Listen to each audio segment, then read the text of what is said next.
రెడ్డి ఇంతకుముందు వైసీపీ నుంచి వెళ్ళిపోయారు కాబట్టి సాక్షిలో ఈ వార్త, మిగిలిన పేపర్లు ఎక్కడ ఈ వార్త కనిపించలేదు. పార్టీ మారాలని నెల్లూరు మేయర్ దంపతులకు బెదిరింపులు, లేకుంటే ఇబ్బందులు తప్పవని హెచ్చరికలు, భయంతో వైఎస్ఆర్సీపీకి మేయర్ దంపతులు రాజీనామా. అంటే ఇక్కడ కోటమిరెడ్డి శ్రీధర్ రెడ్డి వల్లే అంతా జరిగింది అని చెప్పుకునే ప్రయత్నం ఇక్కడ వైసీపీ చేస్తుంది. తప్పదు, ఇంక ఇలాంటి వార్తలు వైసీపీలో ఏం జరిగింది ఏంటి అనే దానికంటే ఇంకా సాక్షి చూస్తేనే ఏం జరిగింది అనేది అర్థమవుతుంది అన్నట్టుగా మొత్తం వీళ్ళ వెర్షన్ అయితే వీళ్ళు వినిపిస్తున్నారు. దీంతోపాటు జీవో నెంబర్ 117ని రద్దు చేయండి, కొత్త ప్రభుత్వానికి బీటీఏ విజ్ఞప్తి.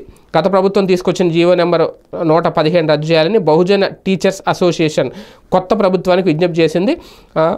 బీటీఏ రాష్ట్ర కార్యవర్గ సమావేశం విజయవాడలో నిర్వహించారు. ఈ సందర్భంగా అసోసియేషన్ రాష్ట్ర అధ్యక్షుడు మనోజ్ కుమార్, ప్రధాన కార్యదర్శి చిట్టెటి రమేష్ ఆధ్వర్యంలో ముఖ్యమంత్రిగా ప్రమాణ స్వీకారం చేయనున్న నారా చంద్రబాబు నాయుడుకి అభినందనలు తెలిపారు. అనంతరం వాళ్ళు మాట్లాడుతూ ఎన్నికల్లో ఇచ్చిన హామీ మేరకు రాష్ట్ర వ్యాప్తంగా ఖాళీగా ఉన్న 28,000 ఉపాధ్యాయ ఖాళీలతో మెగా డిఎస్సి ప్రకటించి త్వరగా నియామకాలు పూర్తి చేయాలని కోరారు. ప్రతి పాఠశాలలో కనీసం 2 ఉపాధ్యాయులు నియమించి సింగిల్ టీచర్ పాఠశాలలు లేకుండా చూడాలి అన్నారు. రాష్ట్ర అసోసియేట్ అధ్యక్షుడు పర్రే వెంకట్రావు మాట్లాడుతూ చాలా కాలంగా పెండింగ్లో ఉన్న 11వ పీఆర్సీ డిఏ బకాయిలు వెంటనే చెల్లించాలి, ఐఆర్ ప్రకటించి 12వ పీఆర్సీ వెంటనే ప్రకటించాలని విజ్ఞప్తి చేశారు. ఖచ్చితంగా ఈ ఉద్యోగుల కోరికలు, టీచర్ల కోరికలు అయితే మరి తీర్చాలి. ఏం చేస్తారో చంద్రబాబు నాయుడు గారు ప్రమాణ స్వీకారం చేసిన తర్వాత ఎలా నిర్ణయం